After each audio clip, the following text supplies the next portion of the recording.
fadilah, keutamaan membaca Al-Quran khususnya di bulan Ramadan ini ya Ustadz ya. Kita tahu bersama bulan Ramadan ini adalah bulan diturunkannya Al-Quran, dari seperti itu ya.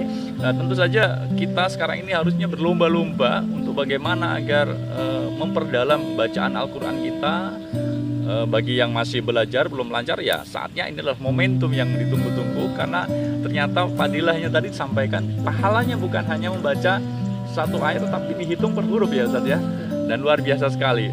Ustadz, kaidah dalam membaca Al-Quran yang baik dan benar seperti apa? Sebenarnya netizen perlu, teman-teman pemirsa di rumah, apakah tadi ketika pahalanya dilipat gandakan dengan per hurufnya tadi, kemudian membaca sebanyak-banyaknya dengan cepat supaya satu bulan bisa target berapa kali kata.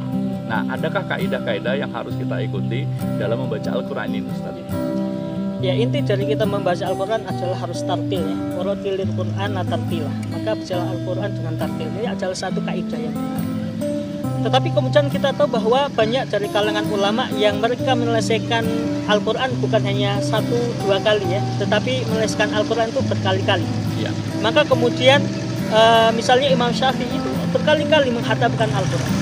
Maka kemudian ini bisa dilakukan oleh kita juga, bukan hanya 1 kali menghatamkan Al-Quran, yaitu bisa berkali-kali. Tetapi kita juga jangan mengesampingkan yang disebut dengan tartil, yaitu kita membaca Al-Quran sesuai dengan tajwid yang ada. Tetapi jangan kemudian kita yang mungkin baru belajar kemudian merasa minder ya, karena aslinya Rasulullah SAW memberikan salah satu kabar gembira kepada kita. Beliau mengatakan al-mahiru bil Qur'ani ma'as-safaratil kiramil bararah, bahwa orang yang pandai membaca Al-Quran, yang dia benar sesuai tajwid dan makharijul huruf dan sebagainya, maka di akhirat kelak akan bersama para malaikat yang mulia yang senantiasa taat kepada Allah Subhanahu wa taala. Ini adalah fadilah yang luar biasa bagi orang yang membaca Al-Quran dengan benar sesuai dengan tajwid dan sebagainya. Tetapi ada sebagian orang yang masih dalam rangka belajar ya, mungkin masih ya masih terbata-bata di dalam membaca.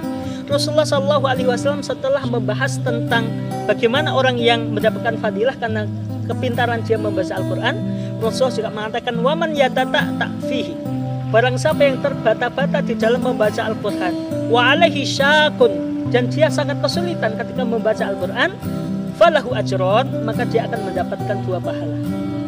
Jadi orang yang masih belajar pun akan mendapatkan 2 pahala. Maka ulama mengatakan 2 pahala ini, yang pertama adalah pahala dia belajar Al-Quran, yang kedua adalah pahala dia membaca Al-Quran. Jadi artinya bahwa ketika kita kemudian masih terus semangat walaupun kadang kita juga masih belajar, maka tetap mendapatkan fadilah. Luar biasa gitu. Jadi fadilah-fadilah yang ada tadi ya juga harus diikuti juga, tidak mengesampingkan tartil bacaannya ya dengan benar. Tetapi bagi yang masih dalam tahap belajar ya itu juga akan dihitung ya sebagai amalan atau pahala orang yang sedang belajar Quran ya, sekaligus sebagai pahala membaca Al-Quran itu sendiri ya Ustadz ya. Baik Ustadz.